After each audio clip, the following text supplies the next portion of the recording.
Good evening. I'll call this meeting of the Cartersville City Council to order. If you'll please stand for our invocation and pledge. Let's have a short silent prayer.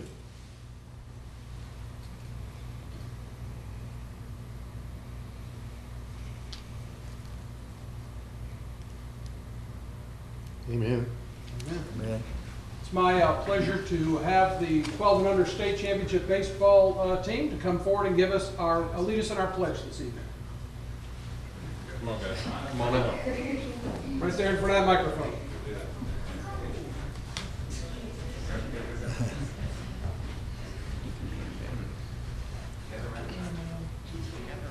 Hands over your heart. Hats off. You ready? Allegiance to the flag of the United States of America and to the republic for which it stands, one nation, under God, indivisible, with liberty and justice for all. Thank you. Ms. Keeling, the roll, please. Gary Hodge, Ward 1. Here. Jay Stepp, Ward 2. Here. Louis Tonsmeyer, Ward 3. Here. Lindsey McDaniel, Ward 4. Here. Diane Tate, Ward 5. Here. Lori Pruitt, Ward 6. Thank you, Connie. Our first order of business is the approval of the meeting minutes from our meeting on July 17th. Council, you've had these well in advance of tonight and had an opportunity to review them. Chair will entertain any edits, corrections, additions, deletions, or motions. Mr. Mayor, we just had one correction. I talked with Ms. Keeling about it. Mr. Mock's name was misspelled. So with that correction, make a motion to approve. Second. All in favor indicate by saying aye. Aye. Motion carries unanimously. We have, again, get another opportunity to welcome our young baseball talents, and for that I'll get Mr. Anderson to start us off. Yes, sir, Mayor and Council. This is one of the good aspects of my job.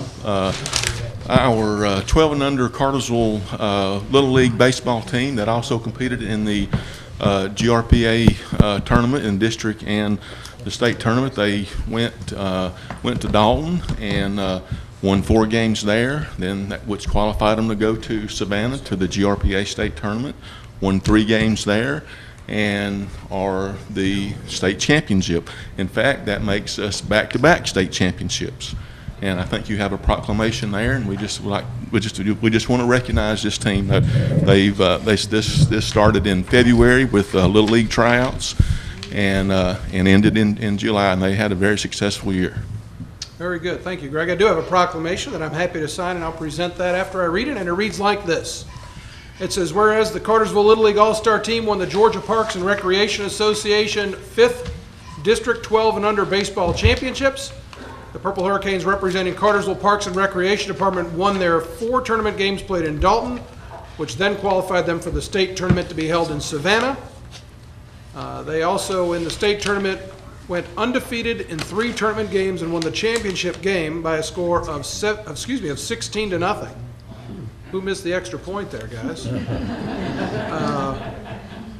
Whereas this 2014 win made it back-to-back GRPA state championships for the Cartersville 12 and under division, and whereas the players on this winning team consisted of Logan Cagle, Chris Davis, Brady Evans, Jonah Gamble. Sorry, I got to put the glasses on, guys. Tried to do that without it. Titus Jones, Logan Martin, Carter Owen, Clay Ross, Kaz Smith, Micah Tart, Malik Watts, Preston Welchel, and is it Kayson? Kayson, thank you, sir. Kayson Williams. And whereas the coaches were Tony Evans, Donnie Cagle, and Tyrone Davis, are to be commended for giving unselfishly of their time and effort in the development of the baseball talents of this winning team. Now, therefore, as Mayor of the City of Cartersville, I, Matthew J. Santini, use this means to encourage all residents to acknowledge the glorious season and state championship win of the Cartersville Little League All-Stars 12 and Under Purple Hurricanes baseball team. Congratulations.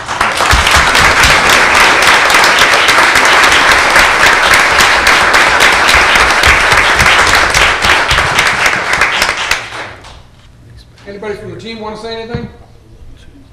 I do have a proclamation to present to y'all. Y'all find here yet, and we're going to get Photo. we got to have a license. Uh-oh, there we go. Give us a lot of hope for the future.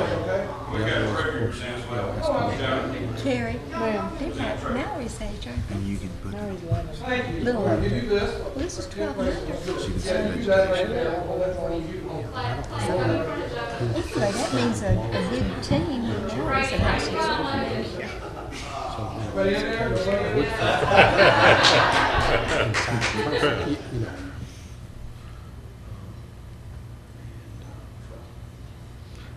got it? Very good. Congratulations, guys. Let's go over here. We're going to keep this in the mayor's office in City Hall so that folks that come by get a chance to sit. I can brag on you all the time. And congratulations again. I did tell them out in the hall before the meeting that as badly as they want to stay and sit through the rest of the meeting, they're staying in the hall. Parents can thank you later.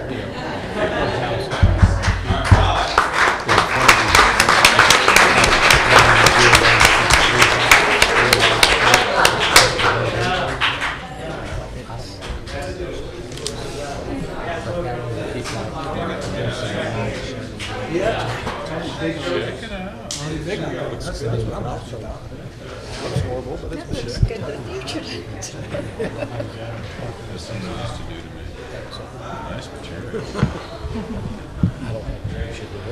All right. We have a series of public hearings tonight, and we'll start off with Mr. Reinhardt, if you'll come forward and start us with the M&O for the city.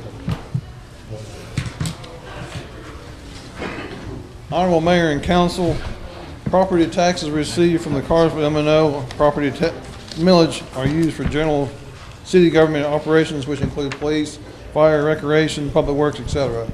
The proposed 2014 millage rate of 1.38 mils is considered to be an increase in the overall tax rollback rate of 1.358 for 2014. This is an increase of 0.022 mils or 1.62% over the rollback rate. I recommend approval of the Cartersville M&O property tax millage rate of 1.38 mils for 2014. Okay. Thank you, Tom. Any questions for Mr. Reinhardt at this point? Thank you. At this point, I'll open up a public hearing relative to the City of Cartersville's M&O tax millage rate for 2014. Anybody wishing to step forward and speak for or against may do so at this time. And seeing none, I'll close the public hearing. Council, it is in your hands now to present any motions or any discussion. Motion to approve. Second. All in favor indicate by saying aye. Aye. Motion carries unanimously. Continue on, please, Tom. Secondly, the Cartersville School System has recommended to their board to lower the school system's millage rate for 2014 to 17.93 mils. The current rate for 2013 was 18.23 mils. The council recommends approval to the city council recommends the approval of the tax millage rate for the city residents for the city property taxes to be collected. I recommend the approval of the Cartersville City School System property tax millage rate of 17.93 mils for 2014. Okay. Any questions for Tom on city schools rate? Thank you, sir. And at this point, I'll open up a public hearing relative to the city schools property tax millage rate for 2014. Once again, anybody wishing to step forward, speak for or against may do so at this time. And seeing none, I'll close that public hearing. And again, I'll give this to council for any action. Motion to approve. Second. All in favor indicate by saying aye. Aye. Motion carries unanimously. One more, Tom. And lastly, the DDA, Cartersville Business Improvement, District, which is sponsored by, or part of the DDA, is made up of the downtown Cartersville Business District. The business owners have been self-assessing a property tax over the last several years. They want to continue that. The current tax millage rate is 2.5 mils. The rollback rate for 2014 is 2.539 mils. It's below, the 2.5 mils is below the actual rollback rate, and I recommend approval of the Cartersville Business District property tax millage rate of 2.5 mils for 2014. Okay. Thank you. Any questions for Tom on this item? Thank you, sir. And again, I'll open up a public hearing relative to the Cartersville Bid District the Business Improvement District for downtown at 2.5 mils for 2014. Again, anybody wishing to step forward, speak for or against, may do so at this time. And seeing none, I'll close the public hearing and turn it over to council for any additional discussion or motions. Motion to approve. Second. All in favor indicate by saying aye. Aye. Motion carries unanimously. Next item is file AZ 14-03, annexation and rezoning, annexation and zoning. Mr. Menino. Thank you, Mayor, Council. As with all of the zoning cases on the agenda tonight, they have been properly posted and advertised, and there appears to be no conflicts, and they've been based and reviewed on the standards for exercise of zoning powers. AZ 14-03, again, this is the second reading. There have been no additions or changes since the first reading. This consists of approximately 3.68 acres to the rear of a overall 50-acre tract that's being proposed to be developed with a shopping center anchored by Kroger. With that, Planning Commission did recommend approval of the application. Everybody's looking at the board. We didn't plan on having the displays because we had them at the first reading, but we can put it up there if you'd like. Okay. I'm just looking over there. She's more interested in looking at it than you. The applicant is present. You totally missed that little joke. Yeah, I heard. Thank you, Randy. Mayor, I have a question. Go ahead. Remind me, I know we have two of these, this one and the next one. Remind me where the entrances are on this big project as platted right now. The rear of the property is still in the county's jurisdiction, about 3 acres. And like I said, it's overall about 50-plus acre tract. The rear of the property where this 3.68 acres is will contain approximately, well, I don't know the size, some detention area and it'll be graded, but no buildings will actually be located on the portion to the rear of the property. Actually, I was asking a question about... Entrances off of Main Street? Yes, sir. I was asking a question about the whole it'll run project. approximately from where the current Starbucks is located, down one. past the Avonlea Apartments, which will be about across the street from That'd be the the second second one. entrance, yes. Thank you. Good. And one light, will there be one light in there? I don't know if all the warrant studies have been There's completed, definitely one at Starbucks. Y'all approved that one. That's right. but I'm sure once the warrant studies are completed, Approved the study, but they're gonna fund it. there'll be signalization at least at one of the proposed access points The for the DOT will development. figure out where the signalization is warranted. Yes, they'll have to do a warrant study on that. Okay. Any other questions for Randy at this point? Yes, sir. Is this the area where they're gonna put all the new businesses? That big, I mean, it looks like it might be steep there.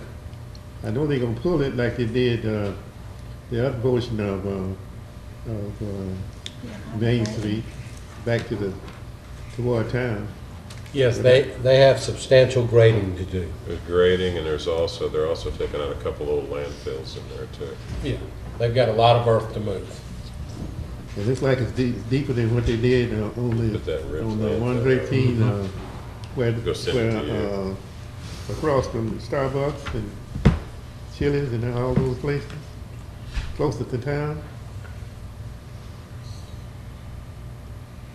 I guess they know What's what the they're question? doing. The question is, that's a big steep, I don't know. We're talking, it's approximately, it's going to be over 200,000 square feet of retail. So I think 120,000 square feet of it's the Kroger. So like I said, it's 50-plus acres. I guess my curiosity is they're going to level that off and all those various establishments are going to be downward because you're not going to move the highway. US 6 or something. Oh, they're They going to gotta be be down, ground level. they'll be off the road, yes. It'll look like a typical shopping center without parcels along Main So you Street. come off of 113 and down. Level with Back Main it up. Street. I believe from what That's the a plans we've seen currently does indicate that their slope will be going down below the grade of the road to some extent where the building is. That is correct. If you think about it, Belk and Target and Publix on the other side of the street are similarly Yeah, they're situated. all They're all rise. below road grade. You can probably Yeah, they went remember. way down, they went about 50 feet down. Yeah. Yeah, they'll probably do something similar for that. Any other questions for Randy at this point? Thank you, sir. I have, the way that we do this, for those that are unfamiliar, sometimes I'm unfamiliar, but we do two different public hearings, one relative to the zoning of this property and one relative to the annexation. And then after that, council will take up a vote on the annexation portion and then the zoning portion. So, that being said, I will open up a public hearing relative to the zoning portion of case AZ 14-03, and anybody wishing to step forward and speak for or against may do so at this time. Come on forward, and again, please state your name and address for our clerk, please. Yes, I'm excuse me, David Buckle with Duplantis Design Group, 3680 Pleasant Hill Road, Duluth, Georgia. So we are the civil engineer on the project, and if we have, I just want to let you know I'm here to answer any questions y'all may have. I know we've already had the first reading, so Okay. that's it. Any questions at this point? Thank you. Once again, relative to the zoning portion of this request, anybody wish to step forward, speak for or against may do so at this time. And seeing none, I'll close the zoning portion of the request. I'll open up a public hearing for the annexation portion of this request. And again, anybody wish to step forward, speak for or against may do so at this time. And once again, seeing none, I'll close the public hearing and I'll turn it over to council. You're taking up the annexation portion of this request, AZ 14-03. Make a motion to approve. Second. All in favor indicate by saying aye. Aye. Motion carries unanimously. Council, I'll now give you the zoning portion of AZ 14-03 and open it up for any questions, comments, or motions. Motion to approve? Second. All in favor indicate by saying aye. Aye. Motion carries unanimously. Next item, please, Randy. Thank you again, Mayor and Council. The next item relates to the same shopping center. This is approximately 1.94 acre tract, Z1403. A portion of the property adjacent to Main Street, of the layout we were just looking at, there is a tract that is going to be added as an out parcel as part of the overall development. That property lies right at the border there where the general commercial and mining zoning is, and to add it as part of this development, they need to rezone it to the general commercial and the overlay district. They'll be cutting out, like I said, a piece of that mining. If you can go back to the overall shopping center layout, we can show you where this piece right here, right on Main Street. And so basically, the request is to rezone it from the MN Mining Zoning District to the GC General Commercial and Main Street Overlay District. With that, the Planning Commission did recommend approval of this application. Okay.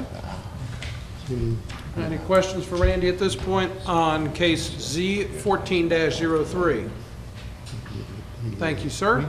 I'll open up a public hearing relative to Z 14-03. Anybody wishing to speak for or against may step forward and do so at this time. And seeing none, I will close the public hearing for the case relative to Z 14-03. Council, Chair will entertain any motions or further discussion. Motion to approve. Second. All in favor indicate by saying aye. Aye. Motion carries unanimously. Case SU 14-02. Mr. Menino. Thank you again, Mayor and Council. This is a request for a special use permit. The location is 221 Fight Street. On Fight Street, there's an existing restaurant, Moore's Market, and as explained in the first reading, they're looking to expand a parking lot onto the adjacent lot. Right now, there's a single-family home on that lot. Since the first reading, there have been no additions or changes. If you recall, there was a layout that showed the actual lot and how the traffic will go through that particular lot and come out on the adjacent street. With that, the Planning Commission did recommend approval of this application. Okay. My only question was, and I guess Courtney, you could probably ask, is that a duplex or a house? Okay. I guess I've looked at it a million times. Now I got that solved. Any other questions for Mr. Menino at this point? Mr. Menino, are both parties involved aware that this would still go through the planning process and that Public Works would be involved? Right now, the applicant has met with the city engineer about the layout. I'm not sure how well-versed he is in the development permitting process, Yeah, but, development review process. so it will still have to go through the development approval process to get the permit to actually construct if it's first approved for the use permit to expand the parking lot. Also go through HPC. before And it's there. HPC, but I want Mrs. Templeton to know that Yes. too, that process, yes. And as Sam had mentioned, because the house is located in a historic district, it will require going through the HPC prior to them demolishing the building, even though the building was built, I believe the home was built in 1997. It is, just because its location in the historic district will require the nod from the HPC. I guess my point is, when we are looking at this, this would be subject to the planning process and the review, planning and review. That is correct. Yes. Any other questions for Randy at this point? Thank you, sir. I'm going to open up a public hearing relative to SU 14-02. I know that a number of people are here to speak on that particular topic. I'm going to initially say a 10-minute time limit for each side. If the conversation is progressing and we're plowing new ground, I'm happy to spend as much time as needed. But what I'm asking those that if you get up and speak, that if you add new information to us in the public hearing instead of repeating something that might already be on the record, that would be really helpful for this council. I'll also ask anybody that gets up and to speak to come up to the microphone and give your name and address for our clerk so she can record that in our minutes. So with that being said, I'll open up the public hearing relative to SU 14-02 and ask anybody who wishes to speak for or against to step forward at this time. Yes, sir. Please step forward. And again, your name and address for our clerk, please.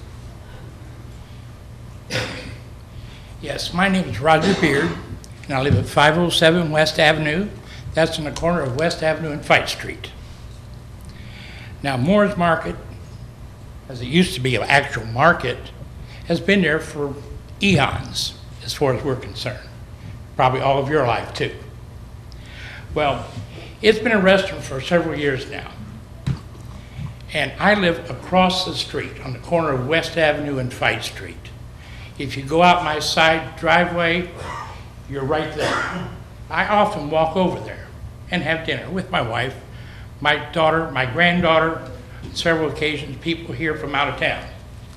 And they do enjoy it because it's different, unique, and local. Well, I'm going to talk for it, not against it, because I wouldn't be here if I'm against it. I'd have some lawyer here. But we live there. That is our neighborhood. I enjoy the customers that go to that place. Why? They respect the neighborhood. They don't throw their trash in the street.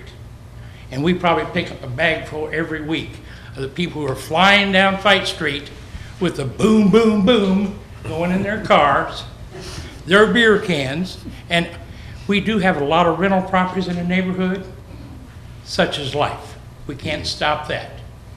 But I want my neighborhood to be my neighborhood, Mr. Rogers' neighborhood, because I'm proud of it. They've done a fine job. Yes, I hear some noise. You know, it's laughter. It's laughter. Can you imagine that, laughter in today's world? You'll see children over there having a good time with their moms, with their dads, with their grandparents. If you're out walking your dog and you stop by, they'll give your dog a bowl of water. Now that's hometown. I enjoy them being there. Their noise is pleasant to my ears because the people that drive in there, they don't have motorcycles that are so loud you can't hear yourself think. They don't vibrate the car windows in your car. They're just human beings. That's all I've got to say. Thank you very much. Thank you for your comments. Can I ask a question? Mr. Can I ask a question? Since you live over there, can you give the council your opinion relative to, and since we're talking about parking, what's your perception of parking? It'd be wonderful. It'd be wonderful. 2 reasons. First of all, there's been occasions where we've had graduations or weddings at my house, and I said, well, you know, I'm going to have a problem with parking. Oh, just put them there. Just go ahead and park in my lot. That's a neighbor. If he had a bigger lot, it would help the Rotary Park just down the street, because I see the moms and the little kids every day trying to dodge the traffic of some idiot going down the road at 85 miles an hour in a 35-mile zone. I believe you live on the corner of Main and Fight, don't you?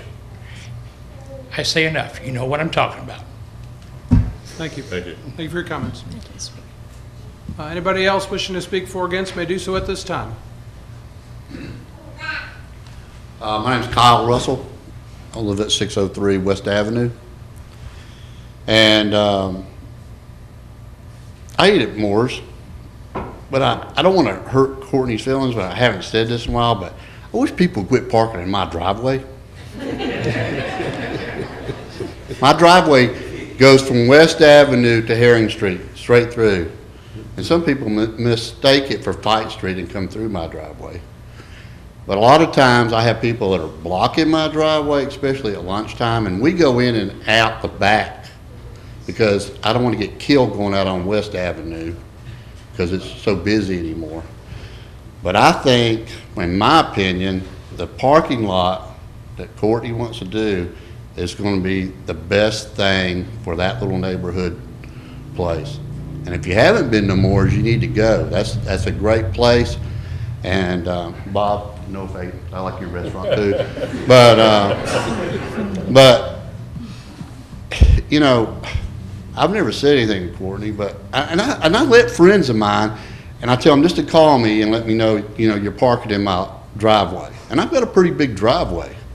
And but there's another problem too, is when there's so many people at Moore's, like on a Friday night or a Saturday night and sometimes Wednesday night, they have to park along the road there, up on the sidewalk and everything. And you can't see when I come out of my driveway trying to get by there. It's hard to see. And then the other thing is when his delivery truck comes, I know I'm being a real a-hole, but I mean, you know, but you know, you can't see there. And so if we had the parking lot, he could bring that big truck and unload right there and wouldn't have to pull there on the road. So my thing is, you know, that's going to be great for the community, and Courtney gives a lot back. I think this is what we need to do. The mayor, the council, we need to give Courtney the parking lot. I'm not giving him anything. Well, He's gonna build it himself. I mean, yeah, I know. What I'm saying is we need to let him, you know, do it. All right. Because I think it's going to enhance the area, Okay. and I'm all about. I mean, that's like a great place. I mean, you know, where else can you walk out your back driveway, have a beer, and stumble back home? You know, it's great. Thank you for your comments. Remember, we got 10 minutes of each side. All right. And make sure you're plowing new ground. And while we appreciate commercials for, we want to make sure this is relative to the case at hand, which is SU 14-02, and involves the parking lot, the proposed parking lot on that piece of property. Bob Smith, City Cellar Restaurant, 406 West Avenue, 110 South Museum is the restaurant. Moore's Market, been a friend of mine almost 15 years. Great guy, great business, great for the town. Fight Street. When Courtney's busy, people are parking up and down Fight Street. Emergency vehicle comes through. It's a headache. It's a hazard. I say, let's make a parking lot, free up the road. I don't want anybody having to be picked up by somebody. They didn't get to them in time. Thank you. Thank you. Again, this is a public hearing relative to SU 14-02. Bart Howell, 27 Westchester Drive. We actually own the house at 215 Fight Street, which is where we're talking about the parking lot, it would be across Walker Street on the corner of Fight and Walker. And we have no opposition to it at all. We feel that it would not damage our property values in any way. Feel like it'd make it safer, just like the other gentlemen have had. Traffic going up and down through there, if you can get them off the road, it would just be better for everyone, you know, to have them in that parking lot. Okay. Mayor, question. Are you right next to Rotary Park?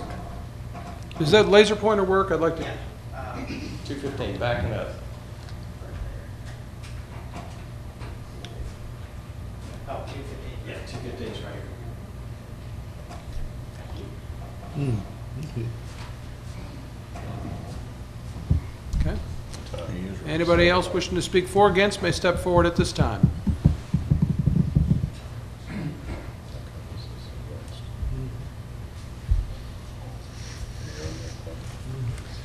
Good evening, ladies and gentlemen, Mr. Mayor. John, my name is Shep Helton.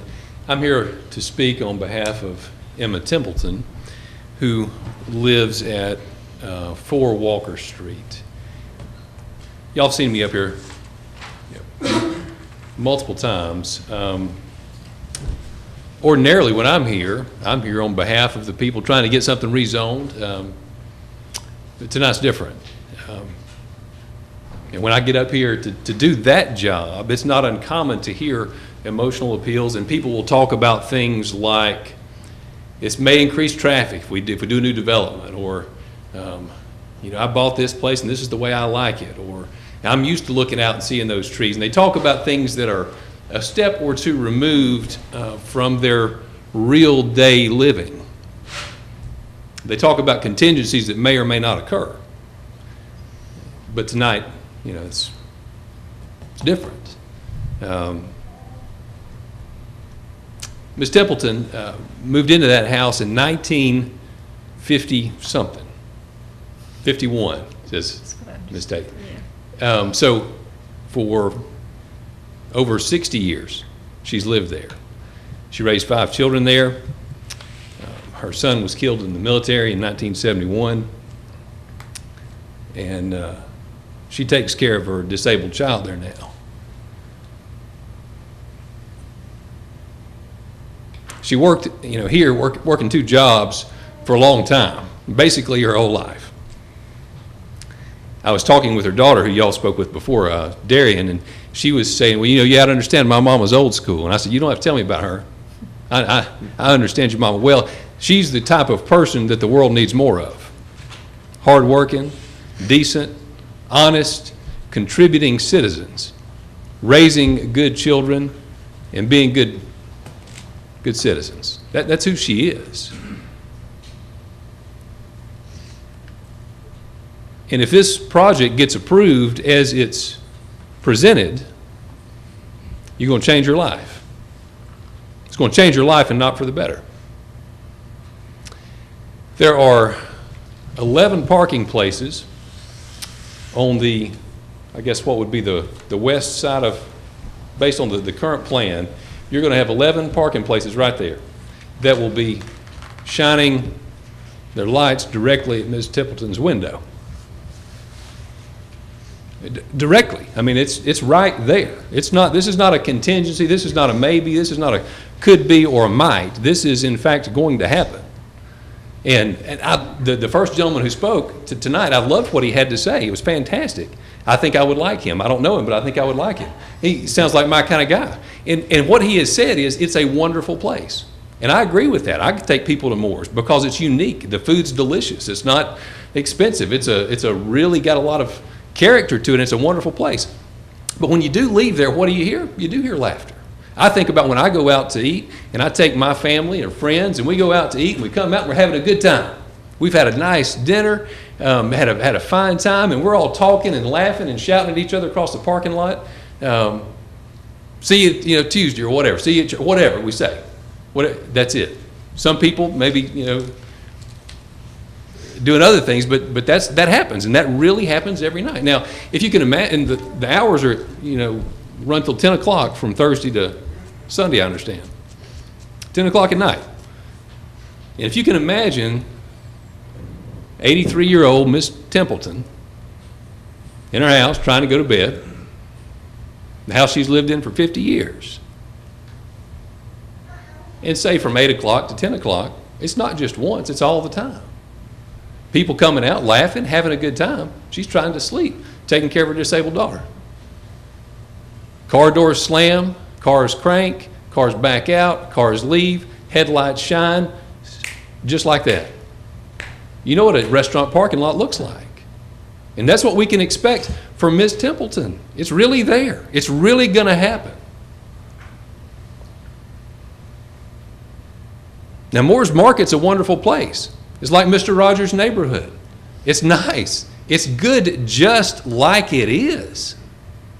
We're not asking anybody to stop doing what they're doing. It's a fine establishment and a credit to the city of Cartersville. And apparently it's doing really well. Apparently. Now, I was looking in the city ordinances, and what the city requires is 1 parking space for every 4 seats. I don't know how many seats Moore's Market will hold, but the new plan, I understand, makes 32 parking places for Moore's. If you take 32 times 4, I think it's 128. However many people it will hold, it won't hold 128. It won't hold that many. That many places are not needed. It's doing well as it is.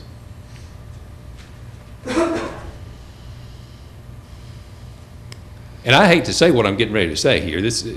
It makes your job, I hope it makes it harder, I guess. As y'all weigh these things, I mean, what you're weighing is this, the way I look at it. Mr. Holtman is a businessman who has a fine business. I'm a businessman, and it's hard to make a living these days. And he would like to make more money, and he believes that he can make more money if he has more parking places. And so he wants to get this rezoned so that he can make more money. And then you have Miss Templeton, who's lived out the last 60 years in the home where she raised her kids and is still looking after her granddaughter. And she just wants to go on, you know? She just wants to go on living and being a good neighbor and a good citizen in peace and tranquility, being able to sleep. Just being able to sleep. Just being able to go to bed. That's all she wants. And so you weigh Mr. Holtman's desire to make more money against Ms. Templeton's desire, just to get some good sleep, just to live like she likes to live, just to continue the last years of her life living in a nice home. It's not an easy thing to decide. But it's my opinion that if you approve this as it's presented, you will have done the wrong thing. You will have favored somebody's desire to make more over a good citizen, a sweet old lady, really. Over her desire just to go on and live her life, and just keep on doing right. I don't think you ought to make that decision. I think there are some compromises that are available. I don't want to interrupt you, Mr. Helton, but what are some of those things? For example, if we could take off the parking spots altogether that are against her property line. That way, the headlights from the cars that are parking there would be facing Fight Street, not her property. That would cut out, I understand, 11 parking places. If you could... You do? Okay. If you cut out those 11 parking places, that would leave with 22 parking spots. Based on the city ordinance guidelines, that makes for 88 people, and I don't think 88 people can get inside there or inside and out. So you said the 11 spaces facing Fight? No, facing her property. That would leave the 11 spaces facing Fight. If there had to be, and this isn't my preference, because again, you're having car engines cranking and car doors slamming right next to her spot, but at least the lights wouldn't be shining on her house. You could put a couple parallel spots there. That would be better. We can't imagine the city approving this without a fence, and there's a fence on the diagram. I believe that taking away those parking places is a reasonable request. You have a nice paved parking lot then. I presume that that will still expand the parking. It will look nice, be an addition, be good for Moore's, good for the community, and good for Miss Templeton. Well, I mean, she would prefer that it wasn't there at all, but that's okay. I mean, it's something. That's a spirit of compromise that seems to me to be a reasonable alternative that could be beneficial to everybody and not abuse her at the expense of someone else. So that's all I'm asking. I'm asking y'all to reward her for being a good citizen. I'm asking for you to honor her for doing all she's done for the community. She raised Jerry White's kids. She looked after them. You know, help her.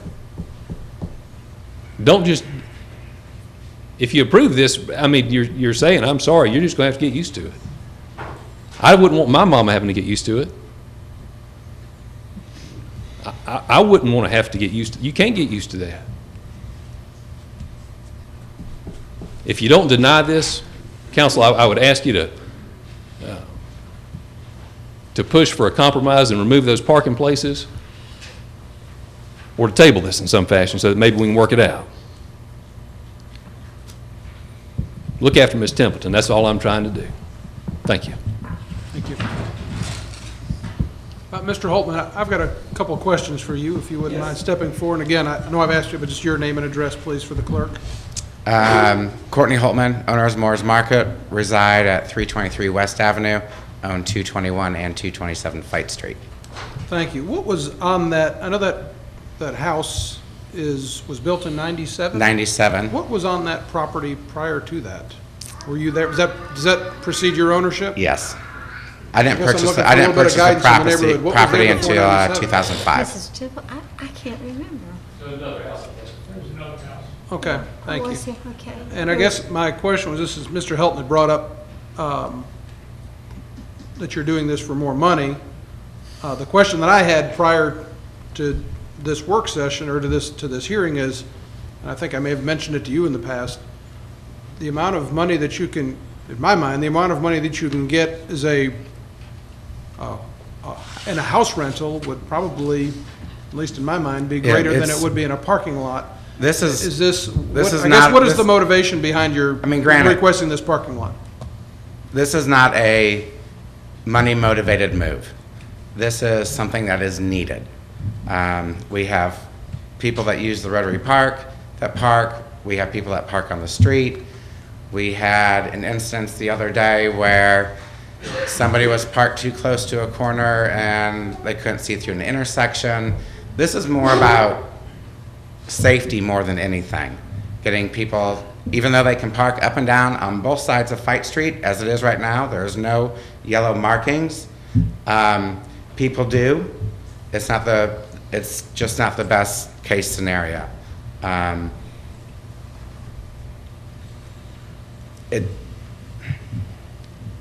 It's a functional need. There's would be a one-way in, one-way out. I guess I think more logistical in certain times, and to me this is a logistical situation. Granted, I've had the property, 221 for 9 years as a rental house. Yes, I have been getting rental income off of that. And yes, it's going to cost a lot of money to take it down and make it a parking lot. So it's not, there's no immediate financial gain from this. I mean, this is something that's costing me out of pocket to do. and I want to do this. You know, not only for my business, but for the community. Thank you. Any other questions for Mr. Holman? The attorney mentioned about the parallel parking, keeping the glare out of the tenant's face when they get ready to crank up, but that doesn't say anything about the noise factor. I would hope that Well, I don't think what's proposed is a privacy fence, which right now stands as a 4-foot high chain link fence, which would be replaced by, it would be Historical Preservation Committee's decision, but typically it's a 6-foot fence. They don't normally allow 8-foot fences. Chain? No, wood. It would go to a wood fence with landscaping buffer. I'm not exactly sure of the footage between pavement, but I know there's at least 3 foot. 5 feet 1 inch. 5 feet 1 inch between pavement and the fence. So it will be. The fence that's there, is that on your property? Correct. The chain link fence is mine. So that would be replaced, and so I don't think they're, you know, a noise level from what is presently there. I don't think it's going to increase. I would think it with the changing from a chain link fence to a wooden privacy fence would help deter that. Are you totally against removing 11 parking spaces along her property line? Yeah. I mean, it would. Why spend $30,000 on a parking lot when I can just have them park on the street? I mean, it's taking half of the additional parking spots. Moore's Market inside capacity is 62 people. And to fire code, we're there. We are at our max. And we have 20 additional seating on the patio. So we have we have seating for 82 people. We will never be over 100 people. It's, we are at our max. I'm just trying to make it better for everyone. Let me ask you a question. I know that you had reached out over the few weeks. I know that there was a period between the first reading and then this reading tonight. I know that Mr. Helton has just been a part of this for a short period of time. Do you feel that, how confident would you be that if you were given a couple of weeks with Mr. Helton working with the family, that some reasonable compromise that would be helpful to all might be reached?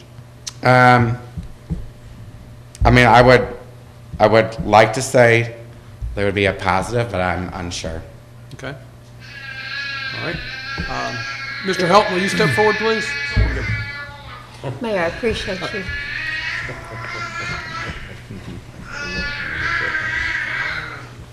How reasonable or certain, to what level of certainty would you be that if you had 2 weeks to work with Mr. Holtman along with the family to come up with some reasonable solution that would be beneficial to both parties?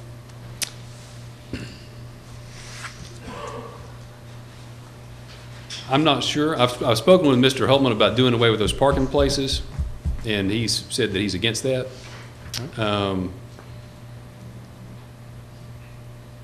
We're agreeing on a fence. I'm not sure of anything else that, I mean, I've tried to think of anything else that could be added. Any other way to compromise. Okay. I can assure you I'm willing to try. I'll do anything I can to look after Ms. Templeton, and I believe that that's the right thing to do. And the other thing that I would mention again, I mean, I know that it would be nice for Moore's Market to have that additional parking. I believe that. I don't believe that this is done out of altruism. Occasionally, I will handle things at my office for free, but that's not customary. I do things because I believe in the end it's going to be beneficial to the business. And I believe that's the motivation here as well. And I don't blame. Is it your belief that that's not good to do things that are beneficial for your business? I do. I don't fault anybody for that. No, I mean, it sounded like you were faulting him for it. That's why I was trying to get no, I would only fault him if he's saying that the reason for doing this is altruistic. There's maybe side benefits, but I don't believe that's the motivation personally.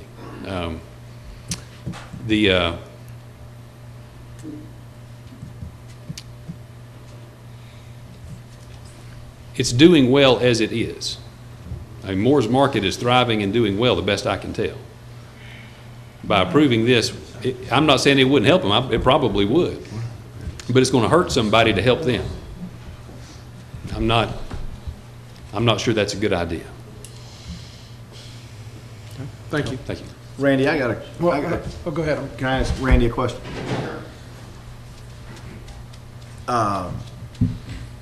Seeing that he has 82 spots, or 82 seats, what's the normal situation when you find out that a restaurant doesn't have adequate parking? Actually, he may, I think, I would have to calculate out that they're required one space per 4 seats. 20 and a quarter parking spaces is what would be required for 82 seats. Yeah. However, when his original permit would have been issued for occupancy, and I don't know that it's been updated, our occupancy permits deal with the inside of the building. So his occupancy for inside the building, I believe he stated was 62. It is 62, So according he's to added 20 additional seats to the inside occupancy. So when that was originally permitted, the occupancy for that building would have been, let's see, 4 into 62, 15 and a quarter parking spaces would have been required. So, and I believe after this development, he would have 32 total is what he's proposing. So those are the numbers under the ordinance that would be applicable to this particular request. For just the inside, and understand, these are minimum requirements. These aren't maximum, and most places go over the minimum requirements if they can for uses, because in this day and age, most people don't show up 4 people in 1 car. 4 people having lunch, probably 2 or 3 cars. But so when it was originally issued, they had the minimum requirement would have been 15 and a quarter spaces. With the additional of the extra seating outside, that space would have increased to 20 and a quarter, and what he's proposing on this is up to 32 spaces. Okay, but back to my original question is, I don't think he has 15 spots there now. So I think he approximately has probably 15. I'd have to go out and okay, do well, a count. back to my question. If you find that there's not adequate parking, what is our next step? Fortunately and unfortunately, the business resides on Fight Street, which does allow for on-street parking. Okay. So that's different from other shopping centers and other. Some places don't allow on-street parking. This particular area does. I wouldn't think so. The width of the street would want to encourage that, though. No, the complaints we've had is the concern with parking in the street and people backing in and out, and the traffic in there created by the on-street parking, but it is allowed on Fight Street, period. Okay. The follow-up question to that is, obviously if this is approved and zoned for a parking lot, is there anything in our ordinances that require lighting of that parking lot, or can it not be lit? It cannot be lit. There were some specifications in the standards that were filled out as part of the application process. They should be in your package. From my understanding, there was going to be no additional lighting added out there. Only the existing street lights that are along Fight Street will be utilized. Nothing added. So no additional lighting? No. Okay. And the other piece to this is, although, Council, you have a picture of a map and a conceptual drawing, anything that would be approved, or would this were to be approved, it would still be, any design of that parking lot, correct me if I'm wrong, Rand, would be subject to the city's review. That is correct. From a preliminary standpoint, the applicant did meet with the city engineer and look at the layout and could be acceptable if it was so approved. Again, they still have to follow up with the engineered design plans for approval. It still has to go through an approval process if it is moved forward from the use permit application. Thank you. Again, a quick correction, this is not a rezoning, this is a use permit, which is an expansion. The request is to expand a non-conforming use. And not that you get into parking lot design, and it's perfectly okay to say no, but you don't have any ideas for realignment of the parking lot that would get the traffic away from her property line, do you? It's been suggested that it circle and then come right back out at Fight Street. However, in talking with the city engineer, he preferred it going out at Walker Street because there's less congestion there.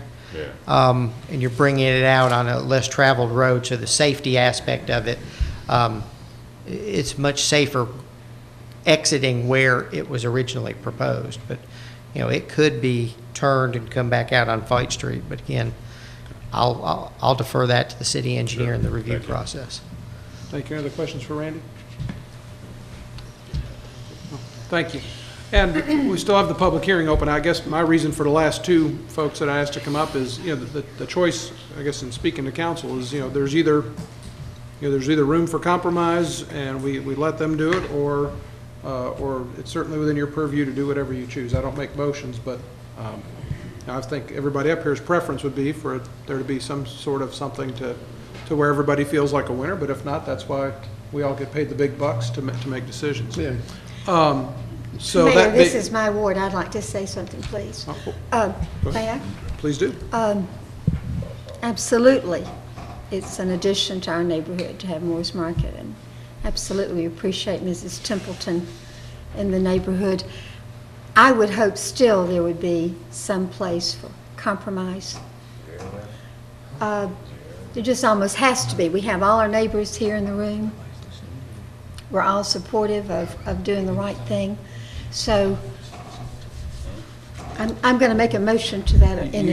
Okay. You're welcome to make that once I close the public hearing. Okay, I still want to give anybody who's got an opportunity to speak to step forward and do so, since we're still in the public hearing. Excuse me, Mayor. That's fine. I thought our time was That's up. not a problem. I'm Jim Mocht. I live at 217 West Cherokee Street, and I did the design and met with Courtney. And I wanted to address the motivation, and I wanted to address the light issue that was brought up. The motivation is to provide a easy parking access for his customers. The cars are already there. This isn't adding any more cars. They enter and exit off of one entrance on Fight Street. It's difficult. Cars double park because the cars are already there. The customers are already there.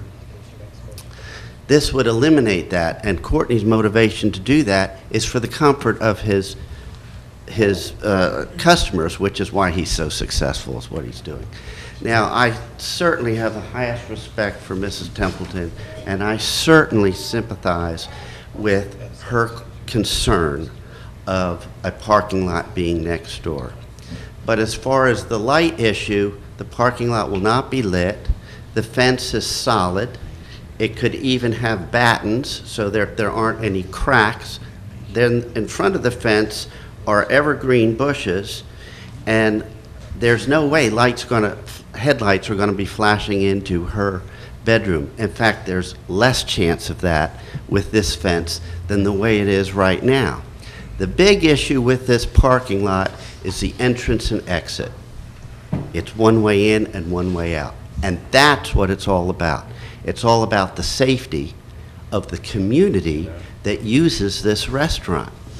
So do we sympathize with Mrs. Templeton, as I do, and say, yes, I respect that you have been there a long, long time, so I will sacrifice the safety of the rest of these customers? Or do we do what's good for the community? And that's what Mr. Holtman wants to do. He doesn't want the double parking. He doesn't want the fender benders. He doesn't want the people having to come out on Fight Street that's very busy. And he wants to make it better. And I think we should give him that chance. Thank you.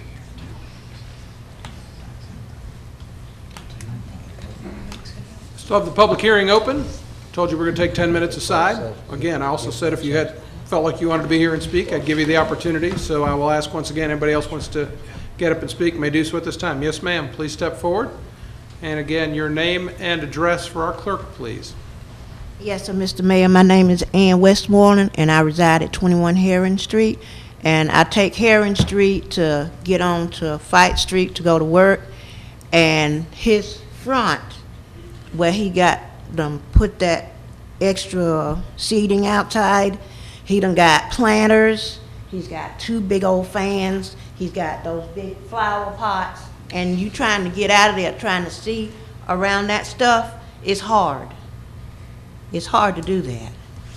And him wanting to add that additional parking, that's just gonna make it worse, because we got buses, we got Cartersville road traffic coming, we got the people coming off of West Avenue when they got this construction, road construction going on. It's just too much. It's too much. And our neighborhood is a neighborhood. That store has been there for a long time. It used to be a little grocery store. And we ain't never had no problem out of it.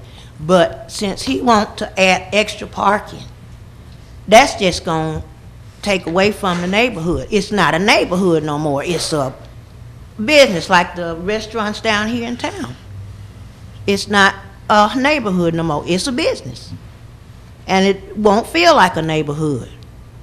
And that's all I have to say. Thank you for your comments. Once again, anybody wish to step forward may do so at this time. And seeing none step forward, I'll close the public hearing portion of this. And council, for the information, it's up to y'all to decide how you wish to proceed. I'll just throw a couple of different options out there, unless he tells me I shouldn't. Okay, then I won't. Y'all know what the options are. I know there's been a lot of time spent in the first reading and also here at the second reading. And there's been discussion, there's been interaction. You've heard from both sides. And if there's further discussion to be had amongst the group, certainly open to that. And if not, motions would be in order. Just a point of clarity from Randy is, obviously, if we allow this special use, we can put stipulations as regards to yes, you and can put conditions on on to the planning and development side of the city staff, right? Yes, it'll be further reviewed as part of the technical plan review process, but it is under your purview. Let's say we add conditions if you choose. We approved it under certain special conditions, and then the owner didn't approve of those or weren't able to work with those. What would be the next step? They would basically, do they go to zoning and appeals? Would that come back in front of us? If it's conditions placed on there by council, they would have to come back to council. Yeah, and if if y'all have approved the conditions under the ordinance, they aren't allowed to come back before y'all for, I believe it's 6 or 12 months. 12 months, but they can get a variance to vary that down to 6 months. Yeah, so, at least 6 months, the matter would not come back before you. And staff would, of course, if you put any special conditions, staff would ensure that it would be designed in compliance with those conditions. But I would just point out to y'all that if you do plan to put conditions on that, do remember that this also has to go before the Historic Preservation Board, who may have their own conditions that they place on it as well, or that your conditions they may deny it based upon the conditions that y'all put on it, which would be within their purview, and then it may eventually come back before you. So I just let y'all be aware of that. Okay, thank you, Randy. I want to say something that you probably won't like. I don't think the owner or the attorneys have negotiated long, because it's my understanding that the attorney just came on board a day or two ago. That's right. And I don't see how in the world you can say we negotiated and nobody's going to move. I'd like to see the two of you get together, along with, if it's possible, somebody from this panel, maybe the Cosmic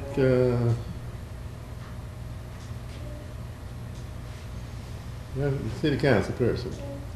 If anybody else you would like to be on that committee with us. Then I say if we shoot a blank and we just, let the chips fall where they may. Mayor, it is, So Councilman McDaniel, so you're saying you'd like, again, we can't recommend that people go out and negotiate and do this, but you're saying that it would be your, and I don't want to speak for you, so tell me if I'm doing it incorrectly. You're saying that you would prefer to do what exactly? I think they did get back and negotiated a lot, well, somewhat longer. Because I really think one thing was thrown out on one side and one versus the other, and then they both denied it. That's not negotiating, in my opinion. So that's why I'm saying that I'd like for the two of them to earn your bucks, get the city council in there with you. Then if we all draw a blank, I'd be satisfied. So, and again, I'm trying not, are you saying that you would like to get both table? sides, the owner and the attorney. I understand that, but from our perspective, from what council is tasked to do, we can do a few different things. We can either approve it as is, we can approve it with conditions, or we can table it until the next meeting. You forgot one, we could deny it. Or you can deny it. Well, one way or the other, or do it one way with conditions, or table it until the next meeting. Well, Those are the four choices. It's the council's baby, so let's let the other side which is the route she'd like to go. Mayor, I would like to see another opportunity for the two groups to get together, two people to get together. I'd like to call for a table to the next meeting. Okay, that's a motion to table the decision till the next meeting. Do I have a second? I second it. All in favor indicate, raise your right hand and indicate by saying aye, please. Aye. And opposed? Aye. All right, there's 3 for, and there's 2 against, and in such a case, You have to vote. the mayor has the discretion to vote, and I'm sorry, I'm going to vote in favor to table this amendment for 2 weeks, give both parties a couple weeks to get together, and then council will make a decision. Okay? Clarify, is that next meeting The next, August the 21st? that is correct. Be 2 weeks from tonight. And it's my understanding that that's not going to impact, although it does impact, it's not going to affect the timetable For HPC. in regards to anything that might happen going forward and relative to the HPC. Yeah, the HPC meeting is kind of late in Okay. September. All right. All right. Thank you. And I know a number of people are here for that. We'll give you all a moment to clear out, and then we'll move forward with the agenda. Thank you all. Thank you. I think it was me to do. thank you for your. Spend a lot of time counseling people in marriage where people say there's no chance. Did anybody listen in the work session? Something happens. I know, I was going to take care of that. What's that? 15 minutes. Nobody can leave his head out. I lost.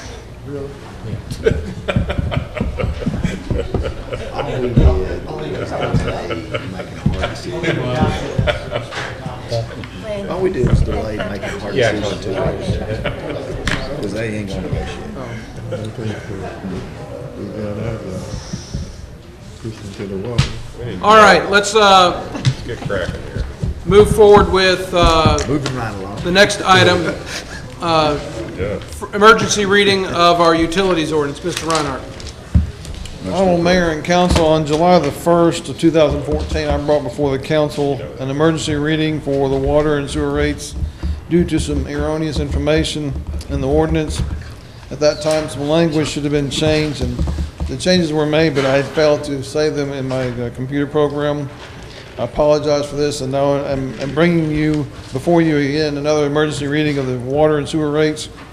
The information that is erroneous is currently reads 0 to 10 consumptions per month, and should read 0 to 8 consumptions per month.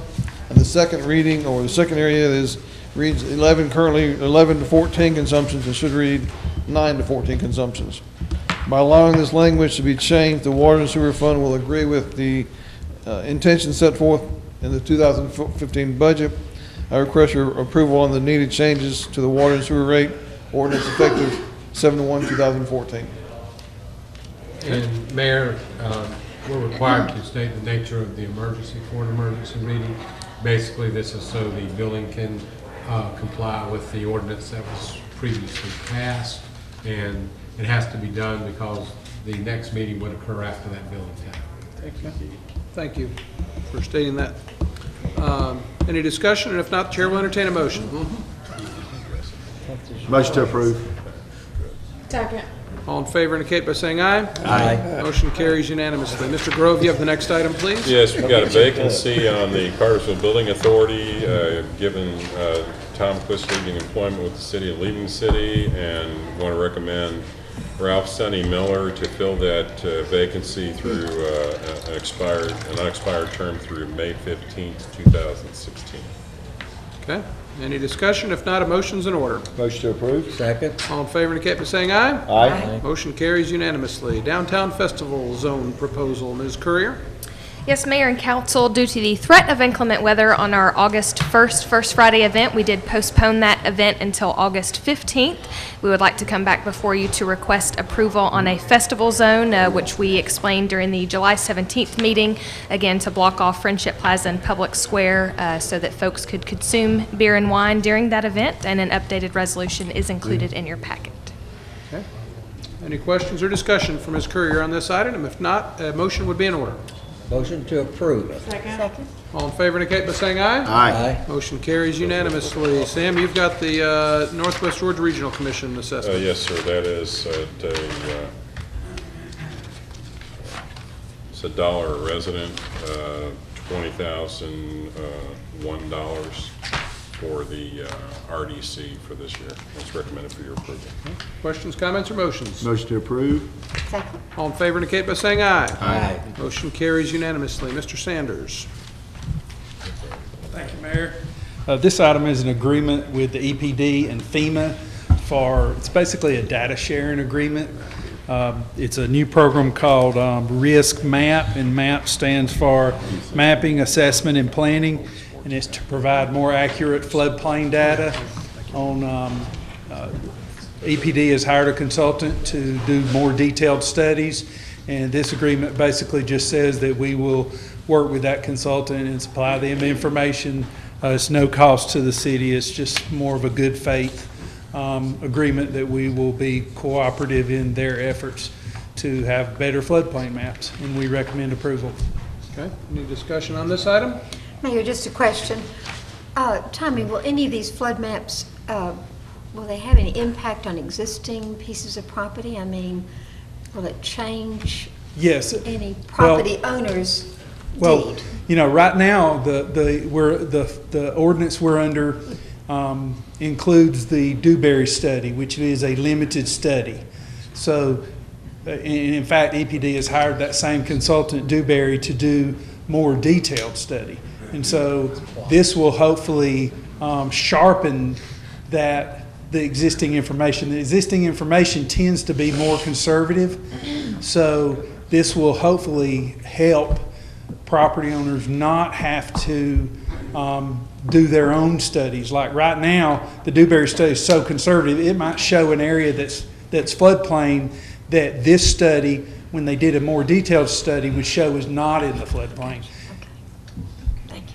So this is a very good thing. It will help tremendously.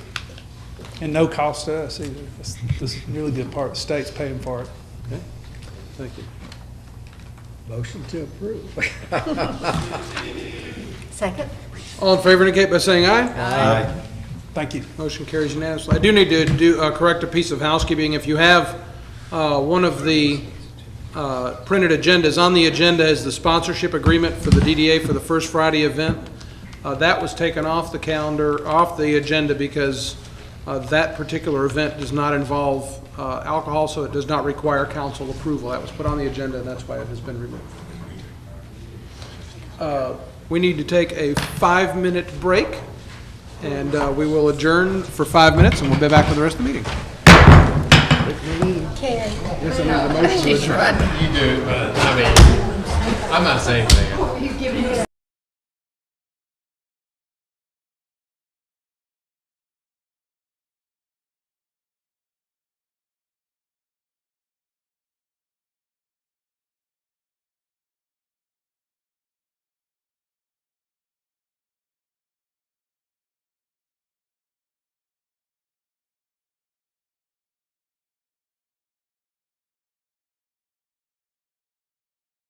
Going to go ahead and bring us back in. If everybody's ready, we'll bring this meeting back in session, or back to order, or whatever the proper terminology would be.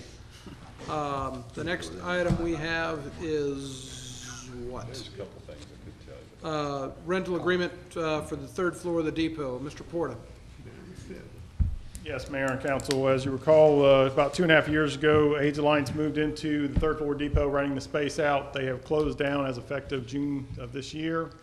They are a nonprofit agency, and during that time period, the state law has changed where we have to advertise the space available, any lease space that we have for available. We did that. Received two companies to represent, to want to move into that facility, Highland Rivers and Western Rise. Company want to both move into the facility.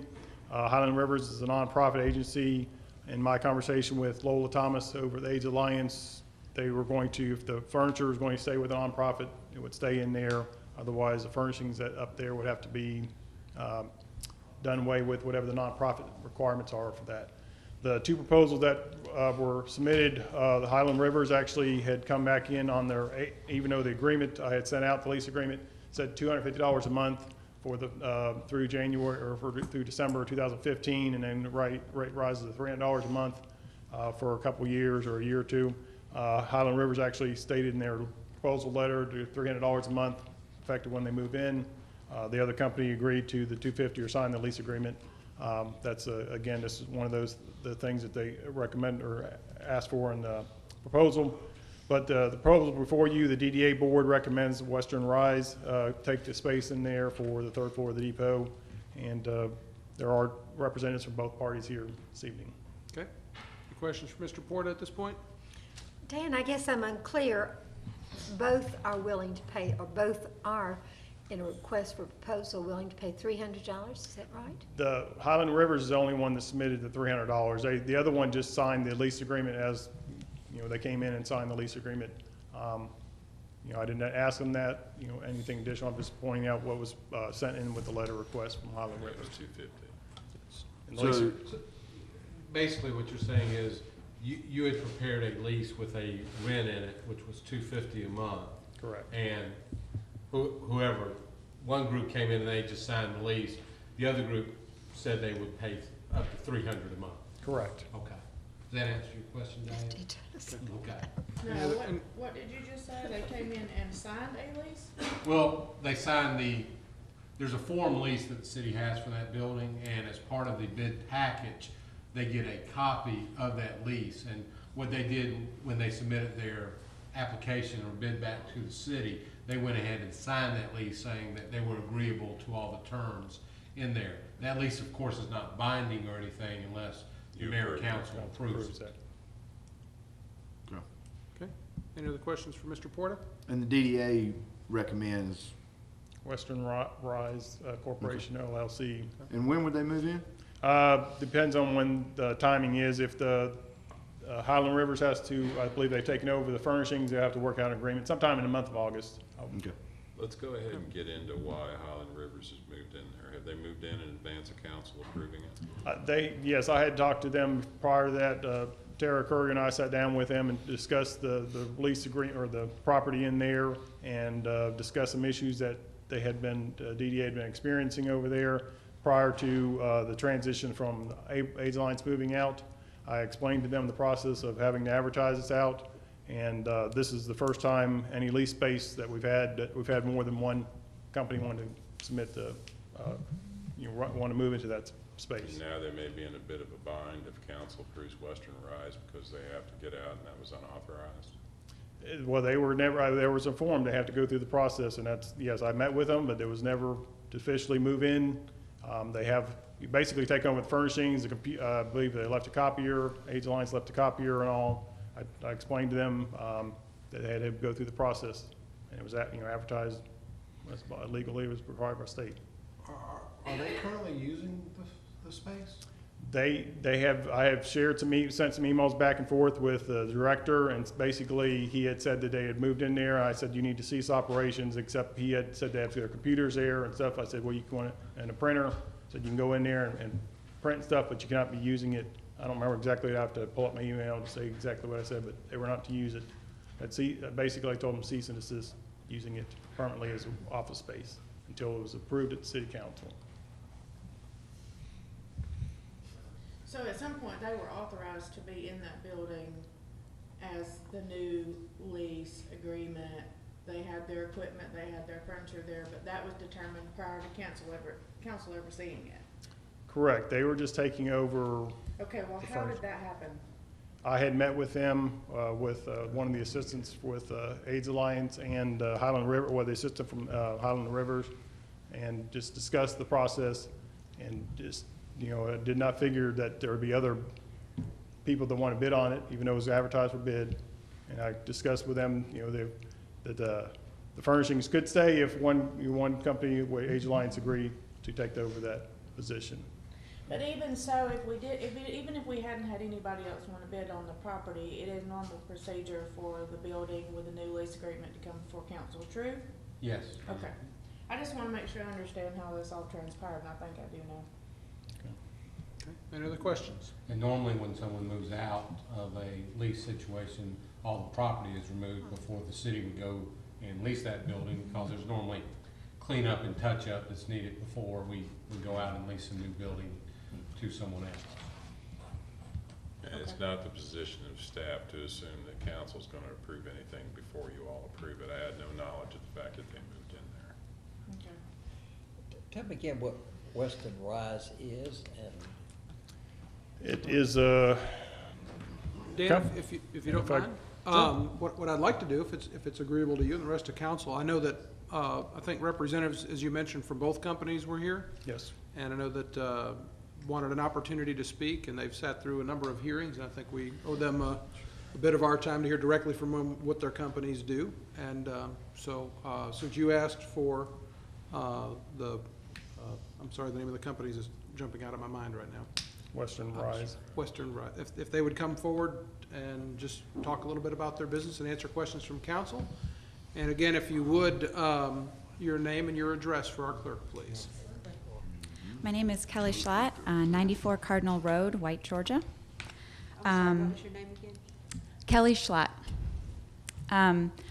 My soon-to-be husband and I submitted a proposal for Western Rise for the space.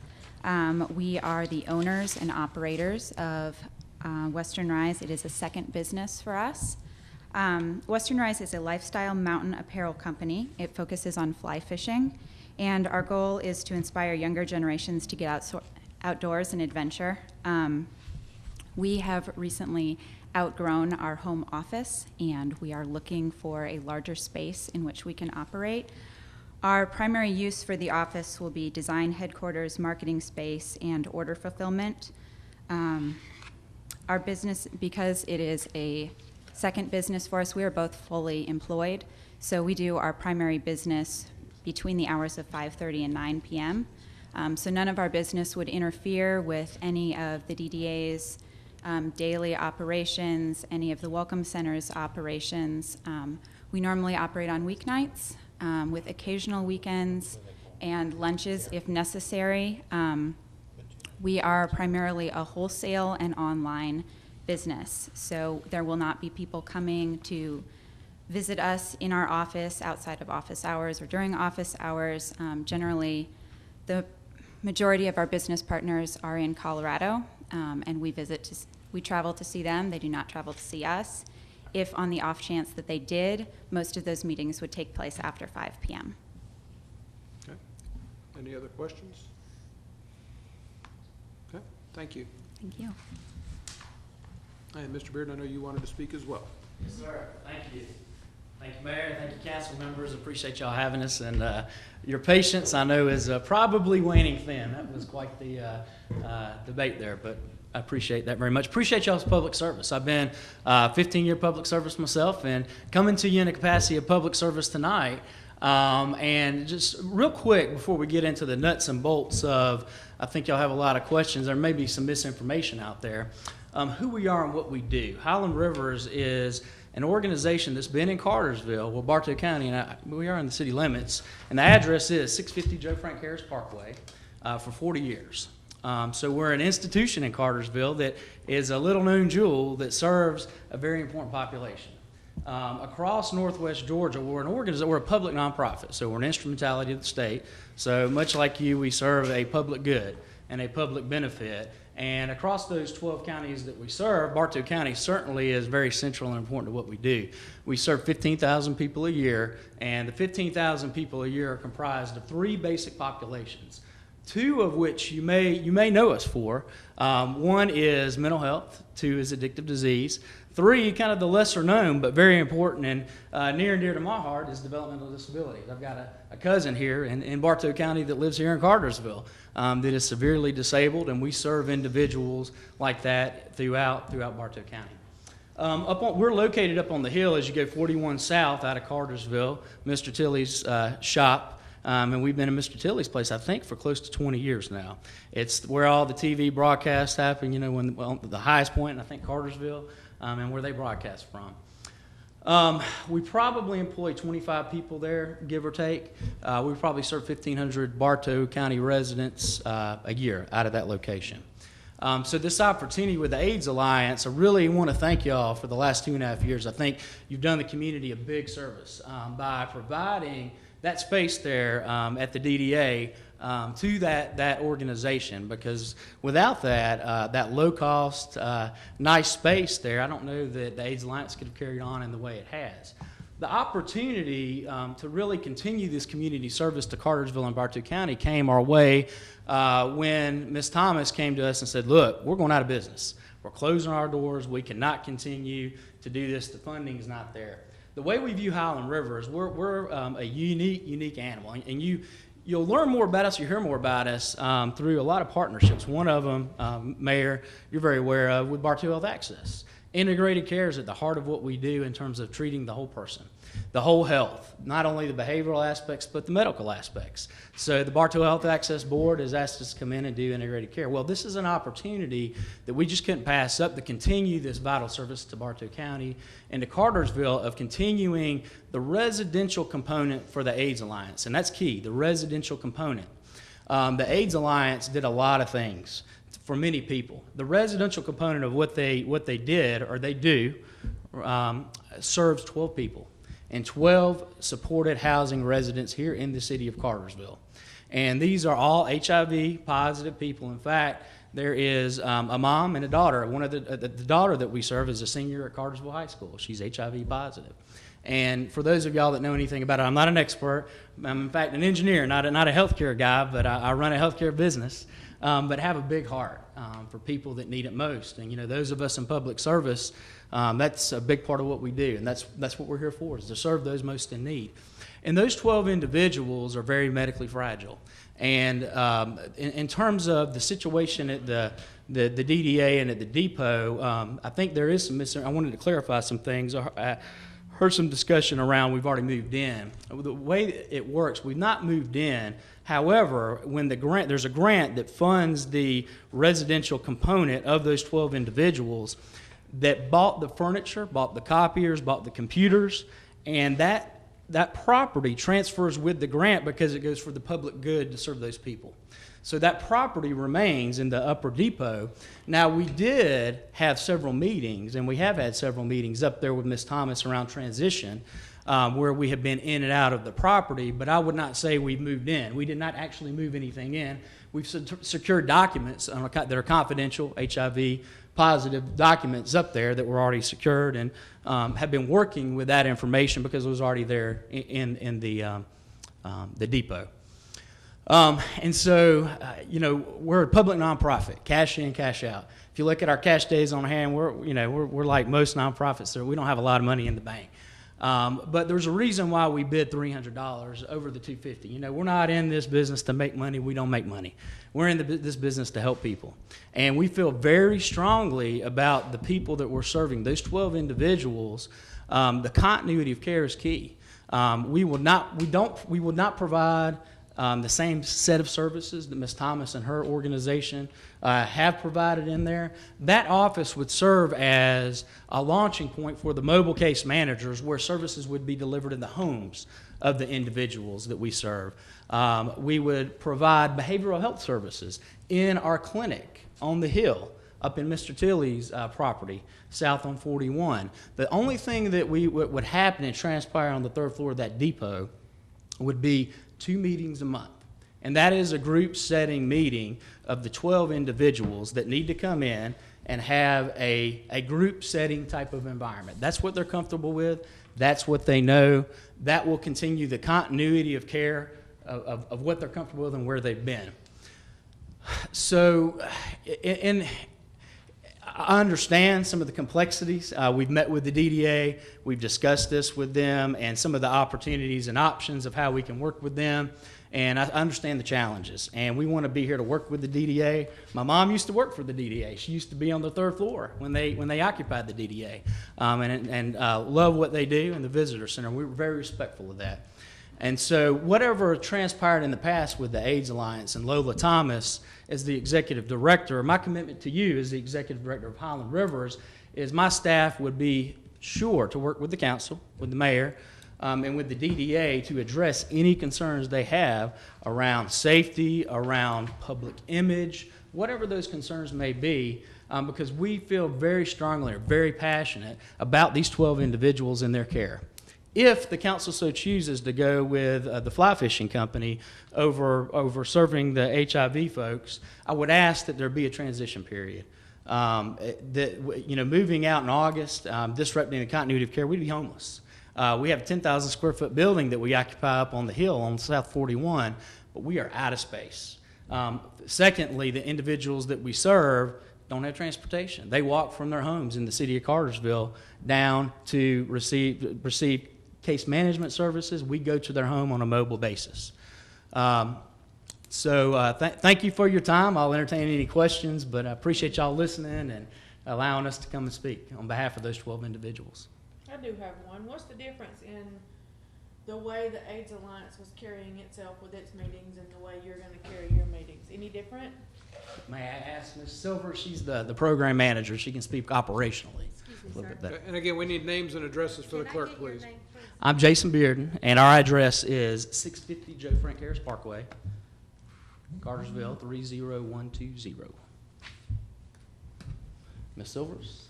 And I would hail from the same address from Highland Rivers, but Ms. Silvers is the director of our addictive disease program, which falls up under that, our residential program. So across our 12 counties that we serve, in various communities, we have a big residential program, which is a nice fit to this HIV residential piece into what we're doing. So that's the reason Ms. Silvers is here. Can you speak? Hi, my name is Ansley Silvers. To answer your question about what the difference would be is I actually attended one of the meetings that Lola had before she exited the agency, and it was very formal, sitting around this huge conference room table in a huge room, and there was a huge barrier in between each other. And as a therapist in a group session, when you're talking about dying, you're talking about your child dying, you're talking about your significant other that has died, you don't want those barriers. And so my proposal with Jason was if we move in, if we're able to stay in this area, the facility in itself on the third floor is so homey. I don't know if you've peeked in there, but I walked in, I was like, wow, this is such a good place for someone who's living and dying.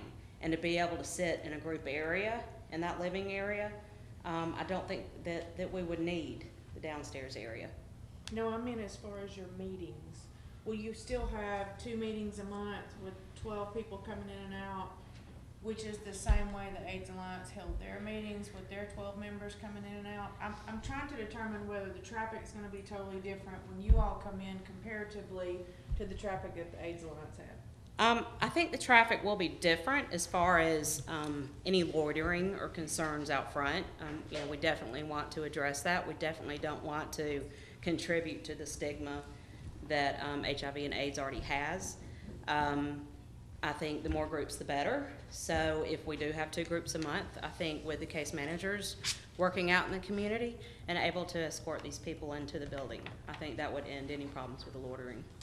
One other thing I would say that Lola and her operation she served individuals and citizens outside of Bartow County. She served people from Dade County, Polk County, Walker County, Catoosa County, Chattooga County, Haralson County, Cobb County, and they all came to Cartersville. What we're proposing, and because we're in Bartow, we're for Bartow, serving Bartow citizens in Bartow at that location. So the traffic would be different because we'd be serving just Bartow citizens. And so the groups would continue, and that was one component that Ms. Thomas had, but the other component was case management, where those individuals across those 15 counties would come to Cartersville and come up for individual case management services. That is not going to happen in terms of this particular service. So it is reduced traffic, a different kind of traffic, but the two groups remain, and they need to be managed. Yeah, I've got a question. And first, let me apologize to you for any miscues that we've given you in moving in or moving out. And I understood what you said about that you hadn't moved in, but that being said, how long would it take you to move out if council decided to go with the other company?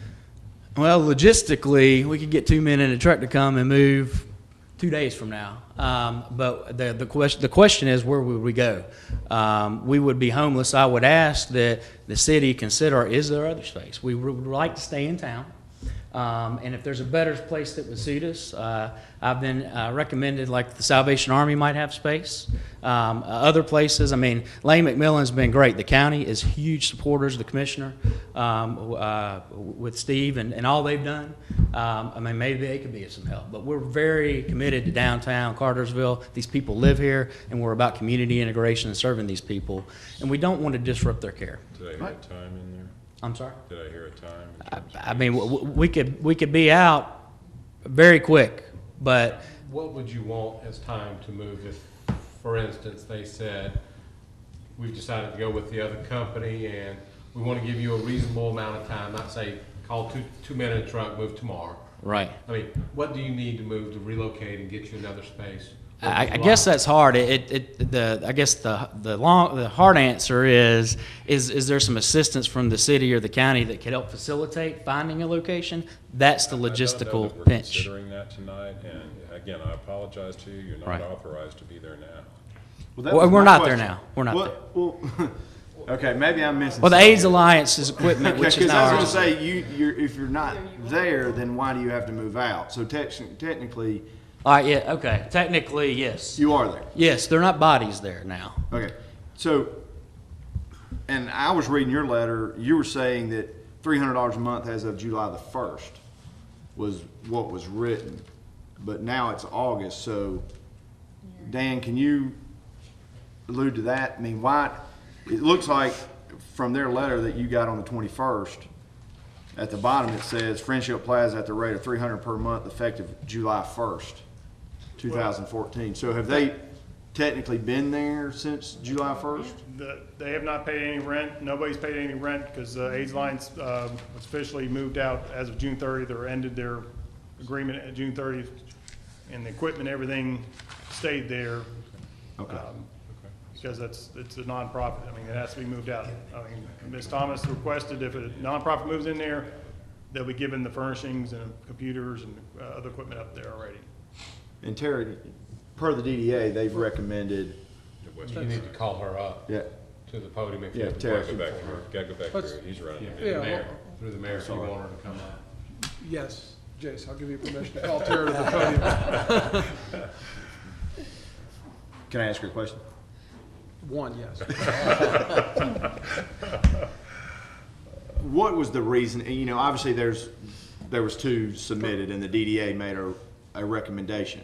The board made a I was recommendation. going to say, perhaps you would want to call the, Is there a board? might I recommend that Ms. Jackson come up and answer that question, since she's the board chair. And again, Nancy, if you'll give your name and address for our clerk, please. Nancy Jackson, 456 Bells Ferry Road.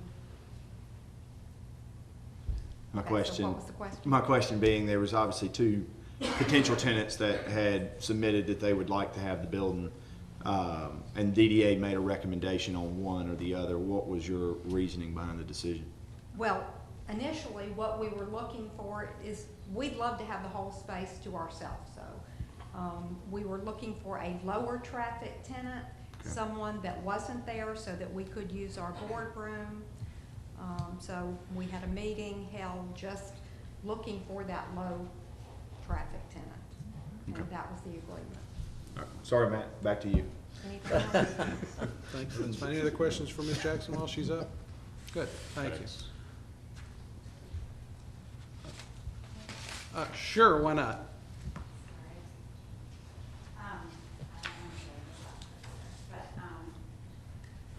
So I know that you are concerned about moving out, and there was issues about the time frame, and I know that this is pending decision as always, but we have a wonderful compromise for you. I know that you don't want to move things down the stairs, and some of the pieces up there would be wonderful for some of the things that we need to use the space for. If, however, this decision goes, if you would be interested, I know that nonprofits can't give items away, but for a reasonable price, we would be willing to purchase them from you so that none of that had to be dealt with. Okay, thank you. Okay, thank you. All right, we've heard from both companies. Hopefully, Mr. Tonsmeyer, that answered your question. You got information on the companies that you asked some time ago. Answered my question. Hopefully that, I think that was pretty thorough. And we do have before you, council, this rental agreement. We've heard from both companies, and we have a recommendation from the DDA. So as always, I'll leave it to y'all for motions. I make a motion that we approve the DDA's recommendation. With an opportunity to give Highland Rivers. Well, I don't think we ever got I don't want to sit here and give them a timeline. I think if your motion is that, I don't know that they can work with staff, and it seems like the renter, if that were the case, that they'd be able to work that out in a reasonable amount of time. I don't see that needing to be added to that. So I do have a motion. Second. All in favor indicate by saying aye. Aye. And the motion carries unanimously. The next item is for actuarial services. Mr. Porter, continue on, please. Yes, Mayor. The pension board issued a RFP for for actuarial services from companies, and several received proposals from 6 companies. 3 were brought in by the pension board to interview. One firm was recommended by the board, which was Southern Actuarial Services. Chuck Carr is here this tonight if you ask me any particular questions. But as Mr. Grove alluded to in the work session, this will split the actuarial services from one company, with the financial advisor being with a separate company. So the recommendation is by the pension board is Southern Actuarial Services. And they're, go ahead. Let's wait for the train.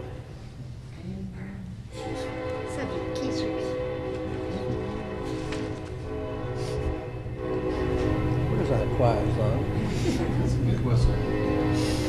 It's rather ambitious. They usually are. Must know we have a council meeting. That needs to be subject to Keith's review and approval. Okay. I make a motion to approve upon city attorney approval. Second. All in favor indicate by saying aye. Aye. Motion carries unanimously. Thank you. Nick, continue on, Dan. Yes, Mayor, this is an annual invoice we received from the Georgia Subsequent Injury Trust Fund. The total this year, this is based on workers' comp. We're self-insured. This is based on the prior year claims that we had in the workers' comp area. The total premium due for this fee is $5,064.93. It'll be paid for out of the workers' compensation fund. I recommend approval. Motion to approve. Second. All in favor indicate by saying aye. Aye. Motion carries unanimously. Continue on. Another item that's being paid for out of the workers' compensation fund is from the Georgia State Board of Workers' Compensation. Again, it's an annual fee. It's required us to be self-insured. Total this year is $5,007.91, and I recommend approval. Motion to approve. Second. All in favor indicate by saying aye. Aye. Motion carries unanimously. The next item that's on the agenda is being removed from the agenda pending further discussion and review by staff. So we'll move on to the emergency repair of the water main at El Nepal. Mr. Jones. Mr. Mayor, Council, I think you are aware somewhat of this, so I will give you the Cliff Notes version. Thank you. We had a 24-inch water main, not wanting to repeat what happened in California. We saw fit to fix it, took bids. The low bidder was TJ Lyle and Company, $375 an hour, $1,000 mob fee. We set that up to be done on Wednesday. There were some issues with our industries accommodating that schedule, so we changed, shifted gears, did the work later. That resulted in a little additional cost, but when all the dust settled, or spray settled, I guess, we were at $7,500 for the repair and would ask for your authorization for that expenditure. Motion to approve? Second. All in favor indicate by saying aye. Aye. Motion carries. Continue on, Bob. We have lost the bottom bearing for our secondary number 1 screw. This represents a loss of over 25% of our pumping capacity at the plant. This part is a proprietary part. It only comes from one vendor, thus we have one price of $11,000. It is absolutely a have-to part. There is no question that it has to be replaced, and would ask your approval for the purchase of that part. Motion to approve. Second. All in favor indicate by saying aye. Aye. Motion carries unanimously. Thank you. Chief Carter, you're up, and Greg, you're on deck. Mayor and Council, thank you so much. Our 1994 ladder truck, which is our reserve ladder truck, has developed 2 stress fractures or cracks at the base of the ladder. We have looked at repair situations, and we're bringing before you tonight the low bid from 10-8 Fire Apparatus. Their quote to make these necessary repairs is $6,693.62. We're respectfully requesting an amount up to not to exceed $7,500 for any hidden problems that they may find when they get in there. All E-Verify saved documents are on file, and we just request your approval if possible. Motion to approve. Second. All in favor indicate by saying aye. Aye. Motion carries unanimously. This would be a good time to ask for anything, given the council's. I might even ask for a water slide. Oh, you asked that for the wrong one coming up here now. Motion to approve water slide. Don't do that till I'm gone, Greg. Mayor and council, this is a request to pay an invoice. This pertains to our pool pack for the Senior Aquatic Center. We had a leak in one of the coils. It was the $4,818 was approved by Mr. Grove to be done. Once that work was started, a circuit was discovered that was bad. To replace that circuit, increase the price to $74.12. I recommend council approve payment of this. Motion to approve. Second. All in favor indicate by saying aye. Aye. Motion carries unanimously. Mayor, the next thing is dealing with our T grant, the Leak Mounds Trail certification. This adds language to our agreement, adds the Buy America, which DOT made part of their required part of them. So we need to add the language to that agreement. And then the second, the attached document is the utility certification that council approved in June. The letter for that just goes back and adds the Buy America language to that. I recommend approval for these. Okay. Any discussion on this item? Motion to approve. Second. All in favor indicate by saying aye. Aye. Carries unanimously. But wait, there's more. We have to add an item, council. Motion to approve. All in favor indicate by saying aye. Aye. Item is added. Mr. Lovell. You go to the bathroom again? Yes, the one item to add is the city received an adding item notice regarding a fire at 20 Timber Ridge Road. I would ask that the mayor and council add a resolution denying that adding item notice to the agenda. Okay, that's been, Yeah, and for approval. so we're approving the denial. The denial of the claim related to the electrical system of the city of So you're Cartersville asking causing the for fire. a motion for approval, is what you're asking. Yeah, motion Thank to you. approve the denial. Okay, just want to make sure that was clear. Do I have a motion? You had one. Okay, thank you. Second. Say it again. So moved. Thank you. Second. Motion second, all in favor indicate by saying aye. Aye. Motion carries unanimously. Moonlight Hike.